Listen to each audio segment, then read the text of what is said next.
మేము ధ్యానము చేయబోచుండగా మీరే మీ కృపనిచ్చి కాపాడమని వినుచున్న ప్రతి హృదయాన్ని మీరే తాకమని యేసు క్రీస్తు నామమున అడిగి ప్రార్థించి వేడుకుంటున్నాను తండ్రి. ఆమేన్ ఆమేన్. మరలా చెప్దామా? యేసు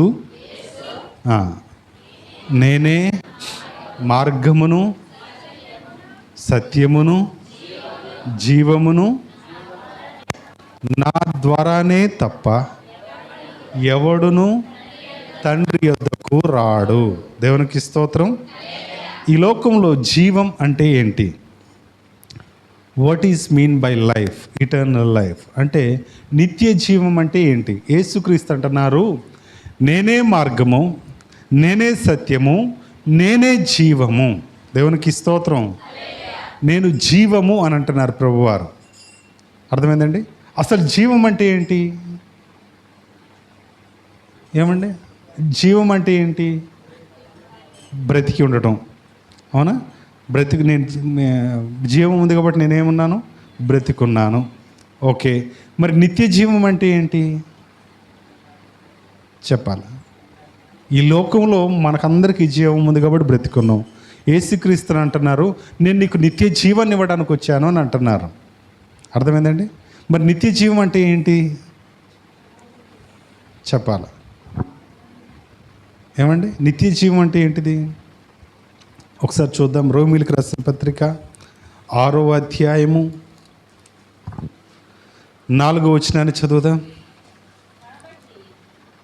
కాబట్టి తండ్రి మహిమ వలన క్రీస్తు మృతులలో నుండి ఎలాగూ లేపబడెనో అలాగే మనమును నూతన జీవమును పొందిన వారమై నడుచుకొనున్నట్లు మనము బాప్తిస్మము వలన మరణములో పాలు పొందుటకై ఆయనతో కూడా పాతి పెట్టబడితిమి. ఇక్కడ ఏమంటున్నారు అంటే రోమా సంఘానికి రాస్తూ, కాబట్టి తండ్రి మహిమ వలన క్రీస్తు మృతుల్లో నుండి ఎలాగూ లేపబడెనో, తండ్రి మహిమ వలన క్రీస్తు మృతులలో నుండి ఎలాగూ లేపబడెనో అంటే యేసు క్రీస్తు ప్రభువారు ఏ రీతిగా అయితే మానవుడిగా వచ్చారో, ఏ రీతిగా అయితే మానవులు పొందాల్సినటువంటి హింసను పొందారో, ఏ రీతిగా అయితే మనిషి పాతి పెట్టబడతాడో అదే రీతిగా ఆయన పాతి పెట్టబడి అక్కడి నుంచి లేపబడి, అలాగే అక్కడి నుంచి లేపబడి అంటే నిత్య జీవం కలిగి అంటే మరణమును జయించి, అలాగే మనమును ఏంటిదటండి? నూతన జీవము. ఏంటిదటండి? యేసుక్రీస్తు ప్రభువారు ఏ రీతిగా అయితే మన కొరకు ఈ లోకానికి వచ్చి శిలువ యాగాన్ని పొంది చనిపోయి తిరిగి లేచారో మనకు కూడా నూతనమైనటువంటి జీవం ఉంది. దేవునికి స్తోత్రం. యేసుక్రీస్తుని అంగీకరించిన ప్రతి ఒక్కరికి, ఏమండి యేసుక్రీస్తుని విశ్వసించిన ప్రతి ఒక్కరికి అందరికీ కూడా నూతన జీవం. ఆ జీవం నిన్నేం చేస్తుందంటే మరణము నుండి సైతం నిన్ను లేపుతుంది. దేవునికి స్తోత్రం. దేవునికి స్తోత్రం. ప్రియమైనటువంటి దేవుని బిడ్డలారా, నూతన జీవము పొందిన వారమై నడుచుకున్నట్లు మనము బాప్తిస్మం వలన మరణములో పాలు పొందుటకై ఆయనతో కూడా పాతి పెట్టబడ్డాం. బాప్తిస్మములో ఒకసారి మునిగిన తర్వాత మన మరణం అయిపోయింది. ఇహలోకపు జీవితం నశించిపోయింది. ఏ లోకాశలు లేకుండా మనం నశించిపోయాం. ఇక నుంచి నాలో బ్రతికేది క్రీస్తే. యేసు క్రీస్తు కొరకు మనం జీవించాల్సినటువంటి వారమై ఉన్నాం. యేసు క్రీస్తు కొరకు మనం బ్రతకాల్సినటువంటి వారమై ఉన్నాం. యేసు క్రీస్తుని ధరించినటువంటి వారందరూ కూడా వారి కొరకు వారు బ్రతకట్లేదు. మీ కొరకు మీరు బ్రతకట్లేదు. మీలో బ్రతికింప చేసేది, మీలో ఉండే జీవం ఎవరిది అని అంటే పరలోకపు తండ్రిది. దేవునికి స్తోత్రం. దేవునికి స్తోత్రం. ప్రియమైనటువంటి దేవుని బిడ్డలారా, ఒక ఆయన ఇట్లనే, ఆయన పేరు జాన్. ఏం పేరండి ఆయన పేరు? జాన్. అమెరికా దేశంలో విచ్చలవిడితనానికి అలవాటు పడ్డాడు. ఏమండి? విచ్చలవిడితనానికి అలవాటు పడ్డాడు. అక్కడ 17 సంవత్సరాలు 18 సంవత్సరాల నుంచి విడిగా వాళ్ళు బ్రతికే స్వేచ్ఛ ఆ కుటుంబాల్లో ఉంటుంది. కాబట్టి ఈయన కూడా ఒకేసారి 17-18 సంవత్సరాలు వచ్చేప్పటికి పూర్తి స్వేచ్ఛ వచ్చినట్టు అయిపోయింది. అంతవరకు క్రైస్తవ కుటుంబంలో పెరిగినటువంటి జాన్ ఏం చేయటం మొదలుపెట్టాడంటే, బయట ప్రపంచానికి వచ్చాడు, స్నేహితులు ఆయనకు పరిచయం అయ్యారు, తాగే వాళ్ళు తీసుకెళ్లారు, సిగరెట్ స్మోకింగ్ చేసే వాళ్ళకి తీసుకెళ్లారు, వ్యభిచార గృహాలకు తీసుకుని వెళ్ళారు. ఆయన చెయ్యని పాపం అంటూ ఏది లేదు ఆయన జీవితంలో, అంత అనుభవించాడు. అనుభవించిన తర్వాత ఒకానొక రోజు మీ తల్లిదండ్రులు ఎవరు అని చెప్తే వాళ్ళ తల్లిదండ్రుల పేర్లు చెప్పాడు. చెప్పిన తర్వాత ఆ తల్లిదండ్రులకు మెసేజ్ వెళ్ళింది, ఒక పోస్ట్ వెళ్ళింది, ఒక లెటర్ వెళ్ళింది. ఏంటి అని అంటే, మీ అబ్బాయి భయంకరమైనటువంటి రోగం చేత బాధపడుతున్నాడు, మీరు వచ్చి ఒకసారి ఆయన పరామర్శించి చూసి వైద్యం అందించి మీరు వెళ్ళండి అని చెప్పి తల్లిదండ్రులకు ఒక ఇన్ఫర్మేషన్ వచ్చింది. ఆ తల్లిదండ్రులు గబా గబా గబా ఆ పట్టణానికి వెళ్ళారు. వెళ్ళిన తర్వాత ఆయన చూశారు. చూసిన తర్వాత తల్లిదండ్రులు చూసి ఆయన కన్నీళ్లు పెట్టుకున్నాడు, తల్లిదండ్రులు కన్నీళ్లు పెట్టుకున్నారు. ఎందుకు ఇలా చేసావు నాయన, ఎందుకు నీ జీవితాన్ని పాడు చేసుకున్నావు, ఎందుకు నీ జీవితాన్ని వృధా చేసుకున్నావు అని అంటే, ఆయన కొడుకు చెప్తున్నాడు కదా, నేను జీవించినంత కాలం ఆ పాపం నాకేం చేసింది, సంతోషాన్ని ఇచ్చింది. ఏం చేసింది ఆ పాపం? నాకు సంతోషాన్ని ఇచ్చింది. తాగినంతసేపు తిరిగాను, బాగానే ఉంది, నాకు ఇష్టం వచ్చినట్టు నేను జీవించాను, బాగానే ఉంది. కానీ ఆ సంతోషం ఇప్పుడు నన్ను ఎక్కడ తీసుకొచ్చిందో తెలుసా అమ్మ? ఎక్కడ తీసుకొచ్చిందో తెలుసా అమ్మ? ఈ భయంకరమైనటువంటి వేదనకు నన్ను తీసుకుని వచ్చింది. ఈ భయంకరమైనటువంటి స్థితిలో నన్ను ఉంచారు. ఇదిగో నా దగ్గరికి ఎవరు కూడా రావట్లేదు, నన్ను ఎవరు కూడా పరామర్శించట్లేదు. నాకెవరైనా ట్రీట్మెంట్ చేయాలంటే గ్లౌజులు వేసుకుని వచ్చి మరి ట్రీట్మెంట్ చేస్తున్నారు. ఇది నా పరిస్థితి. ఏంటి అని అంటే, ఆ అబ్బాయికి HIV సోకింది. ఏంటిదండి? HIV, భయంకరమైనటువంటి జబ్బు సోకింది. ఆయన బాధపడిపోతున్నాడు, వేదన పడుతున్నాడు. నా బ్లడ్ కనీసం ఎవరు కూడా అంటుకునే పరిస్థితి లేదు అన్నాడంటే, ఎంబటే తల్లి ఏం చేసిందో తెలుసా? ఆయనను ముట్టుకొని ఆయన కొరకు ప్రార్థన చేయటం మొదలుపెట్టింది. దేవునికి స్తోత్రం. అప్పుడు కొడుకు అంటున్నాడట, మమ్మీ నేను నీకు విరోధంగా పాపం చేశాను, మీ మాటలు నేను ఎప్పుడు కూడా వినలేదు, మీ మాటలు నేను ఎప్పుడు కూడా మరి లెక్క చేయలేదు, మీకు వ్యతిరేకరమైనటువంటి జీవితం జీవించాను, మీరు ఏదైతే చేయొద్దని చెప్పారో, ఏ నడవడికైతే మీకు ఉండొద్దని చెప్పారో అదే నేను చేశాను అని చెప్పి ఆయన బాధపడుతున్నప్పుడు ఇద్దరు తల్లి తండ్రి ఆయన మంచాన పక్కన మోకరించి ప్రార్థన చేయటం మొదలుపెట్టారు. దేవునికి స్తోత్రం. ప్రార్థన చేస్తూ ఉంటే ఆయన ఏడ్చాడు, వాళ్ళు ఏడ్చారు. ఏడ్చిన తర్వాత డిశ్చార్జ్ అయ్యారు. డిశ్చార్జ్ అయ్యేటప్పుడు డాక్టర్లు చెప్పారట, ఏమనో తెలుసా? మీ అబ్బాయి బతికితే మహా అయితే 5 సంవత్సరాలు. ఎంతండి? 5 సంవత్సరాల కంటే ఎక్కువ బ్రతకడు. కావాల్సినవన్నీ ఏం కావాలో, ఆయన కోరికలు ఏమైతే ఉన్నాయో అవన్నీ తీర్చేయండి వెళ్ళండి అని చెప్పి డిశ్చార్జ్ చేసి పంపిస్తే, వాళ్ళు మొదటికి ఎక్కడికి తీసుకొచ్చారో తెలుసా? మందిరానికి తీసుకొని వచ్చారు. దేవునికి స్తోత్రం. ఎక్కడ తీసుకొచ్చారండి? మందిరాన్ని తీసుకొని వస్తే ఆ తల్లి వెళ్ళి సాక్ష్యం చెప్తే ఆయనతో ఉండేటటువంటి తోటి విశ్వాసులందరూ దూరంగా జరిగిపోయారండి. ఎవరు కూడా ఆయన దగ్గర రానటువంటి పరిస్థితి, ఎవరు కూడా ఆయనతో కలిసి కూర్చోలేనటువంటి పరిస్థితి.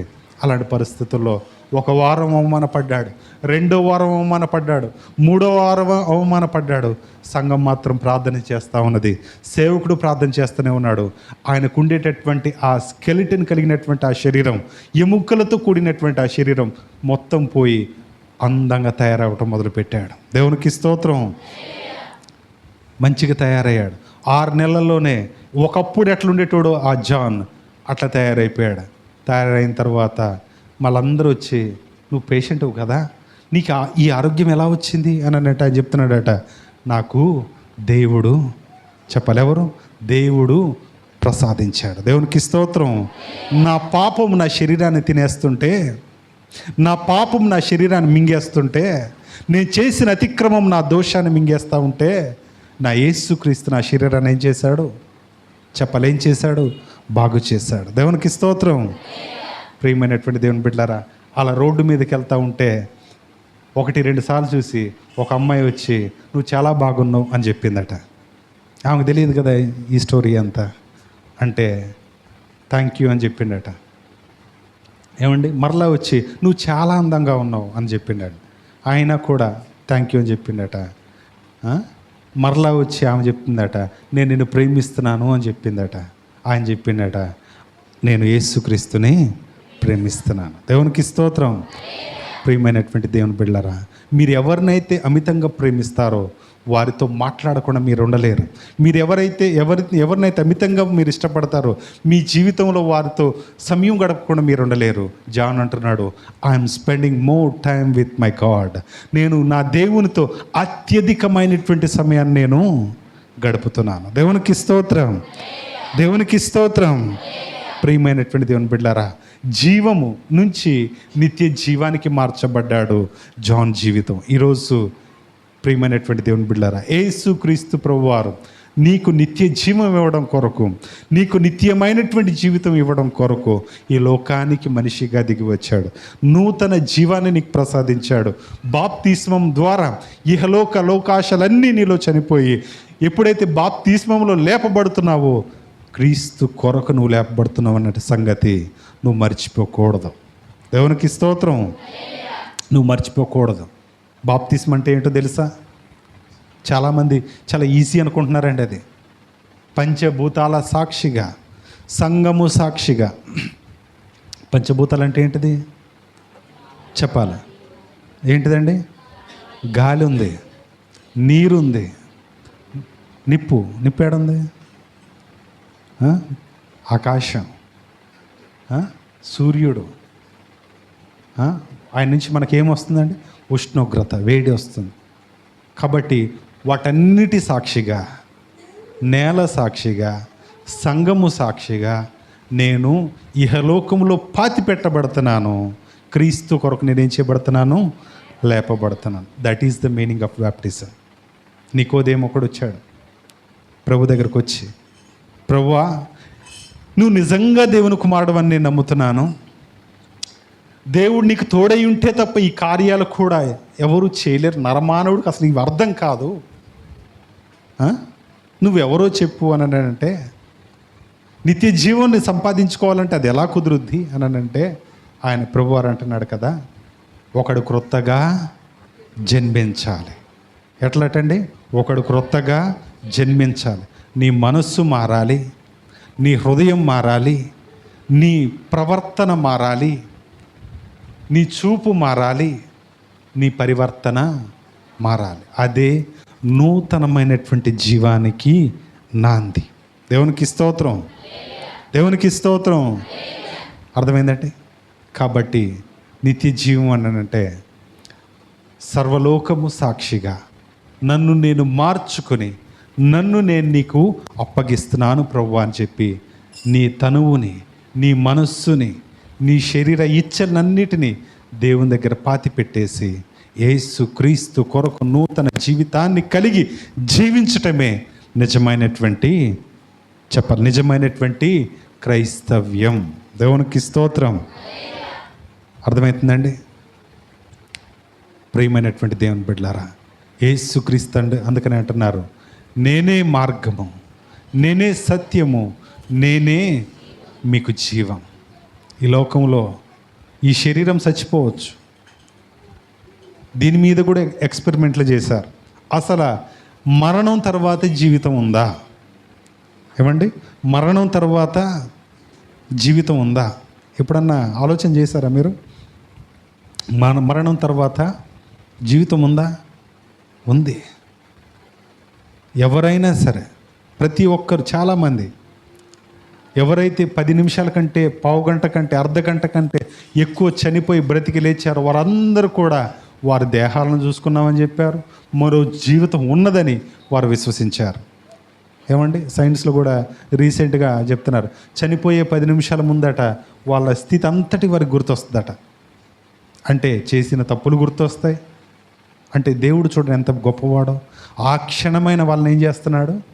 రియలైజ్, పశ్చాత్తాపడు, క్షమాపణ నువ్వేం చేయి, కోరుకో. నిన్ను నరకంలో పంపించడం నాకు ఇష్టము లేదు. ఎంత గొప్ప దేవుడు అండి. మరణంలో కూడా మనకేమి ఇవ్వాలనుకుంటున్నాడు చెప్పాలి? మరణంలో కూడా మనకేమి ఇవ్వాలనుకుంటున్నాడు? నిత్య జీవాన్ని ఇవ్వాలనుకుంటున్నాడు. వాళ్ళందరికీ గుర్తొస్తుందటండి. చాలామంది యేసు క్రీస్తుని ఎరగని బిడలు కూడా ఒప్పుకుంటున్నారు ఈ మాటలన్నీ. చనిపోయే ముందు వాళ్ళందరికీ బాల్యం నుంచి అంటిల్ ది బ్రీత్ ఎంతవరకు అయితే వాళ్ళు ఉన్నారో అంతవరకు వాళ్ళకి 10 నిమిషాల్లో మొత్తం గుర్తొస్తుంది ఖచ్చితంగా. ఎందుకో తెలుసా? దేవుడు నిన్ను నరకానికి పంపాలని ఆయన అనుకోవట్లేదు. నిన్నెంతో ప్రేమించాడు కాబట్టే ఆ 10 నిమిషాల సమయం నీకేం చేస్తున్నాడు? ఏం చేస్తున్నాడు? రియలైజ్ అయ్యేటటువంటి అవకాశం ఇస్తున్నాడు. దేవునికి స్తోత్రం. కానీ దీనికంటే భయంకరమైనటువంటి స్థితి మరొకటి ఉంది. అదేంటో చెప్పనా? ఆయన రాకడ. దేవునికి స్తోత్రం. ఆయన రాకడ ఎట్లా జరుగుద్దటండి? రెప్పపాటున. ఇందాక అదే కదా మనం చదువుకున్నాం. ఆయన రాకడ ఎట్లుందండి? ఎట్లుంది? రెప్పపాట, కడబూర శబ్దము మోగగా ఆయన రాకడ ఏమైపోద్ది? రెప్పపాటును మారిపోద్ది. అంతే. నీకు ఇప్పుడైతే ఆ టైం ఉంది, కానీ ఆయన రాకడ సమయంలో ఆ టైం నీకు లేదు. ఒకవేళ ఈ క్షణమే ఆయన రాకడ ఉంటే వేర్ యూ విల్ బీ, నువ్వెక్కడ ఉంటావు? ఏ చోటు నువ్వు ఉంటావు? ఏ స్థానంలో నువ్వు నిలబడతావు? దేవుని పక్షమా, ఇహలోకపు పక్షమా, గొర్రెల వైపా, మేకల వైపా, పరలోకం వైపా, నరకం వైపా? ప్రియమైనటువంటి దేవుని బిడ్డలారా, నువ్వు నరకం వైపు వెళ్ళకూడదని యేసు క్రీస్తు ప్రభువారు నీకు జీవంగా, నిత్య జీవంగా ఈ లోకానికి నీ కొరకు వచ్చాడు. దేవునికి స్తోత్రం. ప్రియమైనటువంటి దేవుని బిడ్డలారా, చాలా చోట్ల అంత్య దినాల్లో యేసు క్రీస్తు యొక్క రాకడ గురించి చెప్పట్లేదండి. చాలా బాధ అనిపిస్తుంది. ప్రియమైనటువంటి దేవుని బిడ్డలారా, ప్రియ సంఘమా, ఆయన రాకడిని ఎదుర్కొనేటటువంటి సంఘంగా, ఆయన రాకడిని ఎదుర్కొనేటటువంటి సంఘ బిడ్డలుగా, యోధులుగా మిమ్మల్ని మీరు సిద్ధపరచుకోవాల్సినటువంటి సమయం ఇది. మిమ్మల్ని మీరు కడుక్కునేటటువంటి సమయం ఇది. ప్రియమైనటువంటి దేవుని బిడ్డలారా, వరుడైనటువంటి పెండ్లి కుమారుడు ఆయన శబ్దం వినంగానే కన్యకలు ఆయన కొరకు సిద్ధంగా ఉన్నారు. బుద్ధి కలిగినటువంటి వాళ్ళు నూనె తెచ్చుకున్నారు, వెలిగించుకున్నారు, బాగానే ఉంది. బుద్ధి లేనటువంటి వారు ఏం చేశారో తెలుసా? ఏం చేశారో తెలుసా? ఊర్లోకి పరిగెత్తారు. ఎప్పుడండి? పెళ్ళి కుమారుడు వచ్చే సమయానికి వాళ్ళు లేరు. పెళ్ళి కుమారుడు వచ్చే సమయానికి ఎదుర్కోవడానికి ఎదుర్కోవడానికే, వాళ్ళున్నది ఆయనకు వెల్కమ్ చెప్పడానికే, వాళ్ళున్నది ఆయనను కలుసుకోవడానికే. కానీ వెన్ హీ కమ్స్, ఆయన ఎప్పుడైతే వస్తున్నాడో వీళ్ళు లేరు. అర్థమైందండి? మీరు ఇంతకాలం ఉన్నది దేవుని కొరకే, మంచిదే, రైట్, నేను మిమ్మల్ని అభినందిస్తున్నాను. కానీ ఆయన వచ్చే సమయానికి మీరు ఉంటున్నారా సంఘంలో? ఏమండి? ఆయన వాక్యం మీలో ఉందా? ఆయన సహవాసం మీలో ఉన్నారా?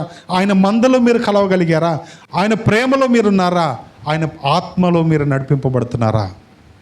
ఒకసారి మిమ్మల్ని మీరు పరీక్ష చేసుకోండి, ప్రియమైనటువంటి దేవుని బిడ్డలారా. అందుకనే మొదటి యోహాను రాసిన పత్రిక ఒక మాట అంటాడు యోహాను గారు. చూడండి, మంచి మాట అంటారు అక్కడ. 2వ వచనం అనుకుంటా, చదవండి దయచేసి. ఆ జీవము గట్టిగా చదవండి. ఆ జీవము ప్రత్యక్షమాయను, తండ్రి యొద్ద నుండి మాకు ప్రత్యక్షమైన ఆ నిత్య జీవమును మేము చూచి ఆ జీవనం గూర్చి సాక్ష్యం ఇచ్చుచు దానిని మీకు తెలియపరచుచున్నాము. ఆ జీవము ప్రత్యక్షమాయను. ఆ జీవం ప్రత్యక్షమైంది. ఎట్లా అంటే తండ్రి యొద్ద ఉండి మాకు ప్రత్యక్షమైన ఆ నిత్య జీవము మేము చూచాం. తండ్రి యొద్ద నుండి ప్రత్యక్షమైనటువంటి ఆ నిత్య జీవాన్ని మేము చూసాం. దేవునికి స్తోత్రం. కాబట్టి ఆ నిత్య జీవం మేము చూచాం. ఈరోజు ఆయన రాసినటువంటి మాట చదువుతున్నటువంటి సంఘం, ప్రియమైనటువంటి వర్లారా, యోహాను గారు చూసిన అనుభవాన్ని ఆయన రాస్తున్నారు. ఆ జీవాన్ని మేము చూసాం. ఆ ప్రత్యక్షత తండ్రి యొద్ద నుండి మన కొరకు, మనందరి కొరకు పంపబడినటువంటి ఆ ప్రత్యక్షత, ఆ నిత్య జీవాన్ని మేము మీకు చూపిస్తున్నాం. మీరు చూస్తున్నారా? యోహాను గారి దృష్టికోణంలో మీరు వింటున్నారా? యోహాను గారి యొక్క మనస్సులో పెట్టి ఆయన మనస్సును మీరు మనసు పెట్టి ఆయన జీవాన్ని, ఆయన నిత్య జీవాన్ని మీరు చూడగలుగుతున్నారా? ప్రియమైనటువంటి దేవుని బిడ్డలారా, ఇహలోకం శాశ్వతం కాదని మనం గుర్తెరిగాం. ఇహలోకం శాశ్వతంగా ఉండదని మనం గుర్తెరిగాం. ఈ లోకంలోని స్థితి ఏంది? నిత్య జీవాన్ని కలిగి కూడా నిర్జీవమైనటువంటి వాటి కొరకు ప్రయాసపడుతున్నారేమో. నిత్య జీవాన్ని కలిగి కూడా అశాశ్వతమైనటువంటి లోకం వైపు పరిగెడుతున్నారేమో. ఒకసారి మిమ్మల్ని మీరు పరీక్ష చేసుకోండి. ఎలా ఉంది మన జీవితం? ఎలా ఉంది మన బ్రతుకు? ప్రియమైనటువంటి దేవుని బిడ్డలారా, ఒక ఆయన ఉన్నాడు చూడండి. మత్తయి సువార్త 19వ అధ్యాయము. మత్తయి సువార్త 19వ అధ్యాయము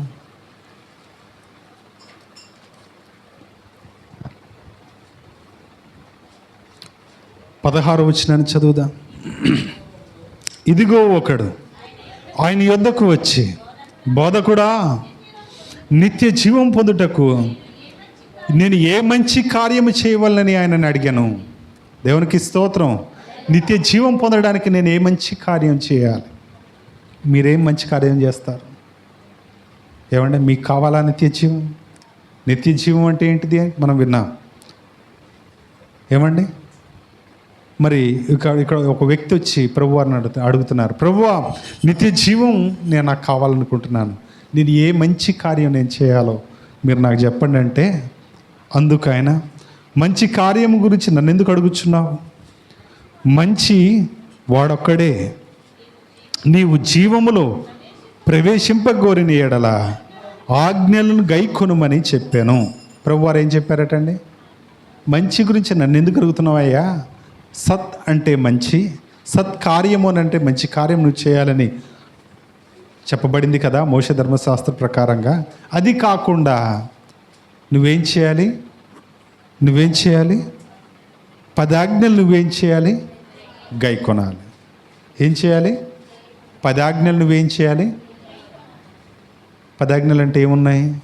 నేను తప్ప వేరొక దేవుడు నీకు ఉండకూడదు, విగ్రహాలను పూజించకూడదు, తర్వాత యెహోవా నామమును వ్యర్థంగా ఉచ్చరించకూడదు, నీవు దీర్ఘాయుష్మాంతుడు ఉన్నట్లు నీ తల్లిని నీ తండ్రిని సన్మానించము, నరహత్య చేయవద్దు, తర్వాత వ్యభిచరించవద్దు, దొంగిల్లవద్దు, అబద్ధం ఆడవద్దు, నీ పొరుగు వాని మీద ఏది కూడా ఆశించవద్దు అని ఇన్ని ఆజ్ఞలు ఉన్నాయి.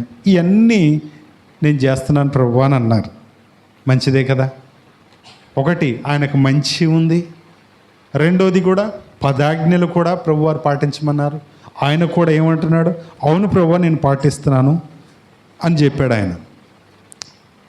అందుకు యేసు మళ్ళా అంటున్నాడు చూడండి, ఇవన్నీ నేను చిన్నప్పటి నుంచే చేస్తున్నాను, నాకు అన్నీ కూడా తెలుసు ప్రభువా అని అంటే, అందుకు యేసు 21వ వచనం, నీవు పరిపూర్ణుడగుటకు కోరిన ఎడల పోయి నీ ఆస్తిని అమ్మి బీదలకిమ్ము, అప్పుడు పరలోకమందు నీకు ధనము కలుగును. చాలు. ఏమంటున్నారు ప్రభువారు అని అంటే, 10 ఆజ్ఞలు నువ్వు చేస్తున్నావు, మంచి కార్యాలు నువ్వు చేస్తున్నావు, దాన ధర్మాలన్నీ చేస్తున్నావు, బాగానే ఉంది. కానీ నీకు ఇంకొక్కటైతే నువ్వేం చేస్తావు? పరిపూర్ణత నీలో ప్రవేశిస్తుంది. ఏంటిది? పరిపూర్ణుడు నువ్వు అయిపోతావు. అదేంటో తెలుసా? ఏం చేయను అంటే, నీ ఆస్తిని అమ్మేసి, చాలామంది బీదల్లో ఉన్నారే, తిండి లేకుండా ఉన్నారే, ఇల్లు లేకుండా ఉన్నారే, వస్త్రాలు లేకుండా ఉన్నారే, ఆహారం లేక బాధపడుతున్నారే, అలాంటి వాళ్ళకందరికీ దాన ధర్మం చేసేసి నువ్వు నాతో వచ్చాయి. దేవునికి స్తోత్రం. పరలోకంలో నీ ధనం ఏమవుతుంది చెప్పాలి? ఏమవుతుంది? రెట్టింపు అవుతుంది, అధికమవుతుంది. ఇది నువ్వు చేయాల్సిన పని. నీకు నిత్య జీవం కావాలి కాబట్టి ఇవన్నీ చేస్తున్నావు కాబట్టి వీటితో పాటు ఈ ఒక్క పని చేయి. ఏంటిది చెప్పాలి? ఏంటిది? నీ ఆస్తిని అంతటి నమ్మేసి బీదలకు ఇచ్చేసి నన్ను వెంబడించు. దేవునికి స్తోత్రం. మంచిదా చెడ్డదా మాట? మంచిదే కదా? మంచి మాటే కదా? జక్కయ్య యేసుక్రీస్తుని చూడాలనే చిన్న కోరిక కలిగింది ఆయనకి. యేసు ఎవరో 19వ అధ్యాయం లూకాసు వార్త. యేసు ఎవరు చూడగోరెను అని ఉంటుంది అక్కడ. ఆ చిన్న కోరిక ఏం చేసింది? మేడి చెట్టు ఎక్కిచ్చింది, మేడి చెట్టు నుంచి దింపింది. ఆ తర్వాత ఏం చేసింది? ఆ చిన్న కోరిక యేసు ఇంటికి తీసుకుని వెళ్ళింది.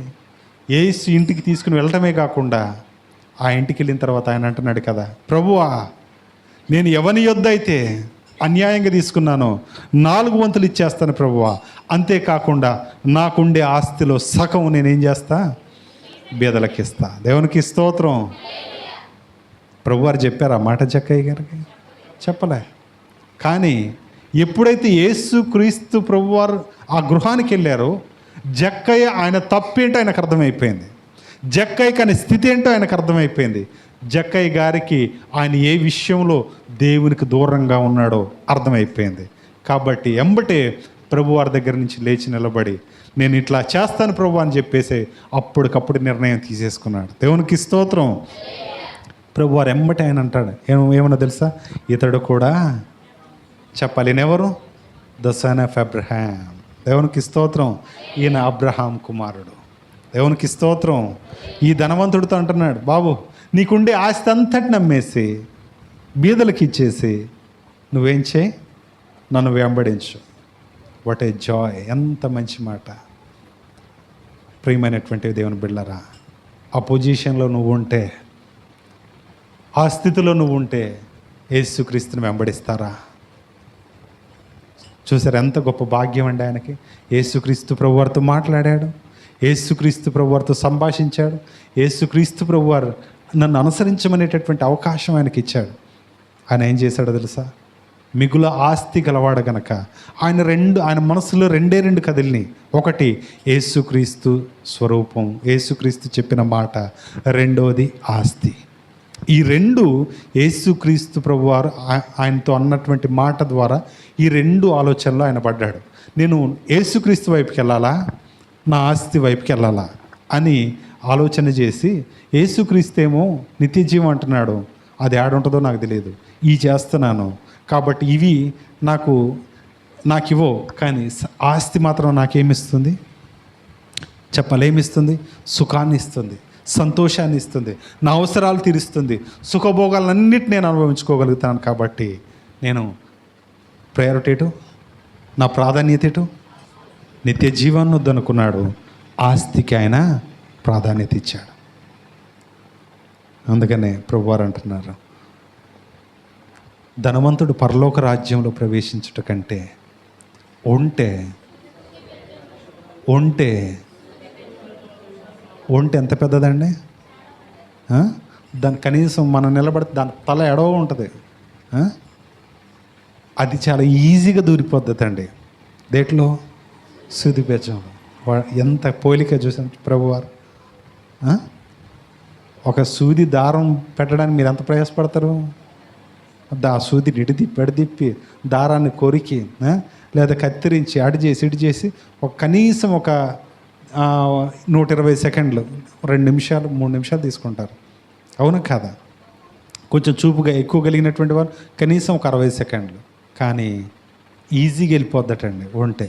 ఒక ధనవంతుడు పరలోక రాజ్యం వెళ్ళేదానికంటే సూది బెజ్జంలో ఒంటె దూరటం చాలా ఈజీ. ప్రియమైనటువంటి దేవుని బిడ్డలారా, ఈరోజు మన నిత్య జీవం ఎలాంటిది? దేనికి నువ్వు ప్రాధాన్యత ఇస్తున్నావు? ఎవరికి నువ్వు ప్రాధాన్యత ఇస్తున్నావు?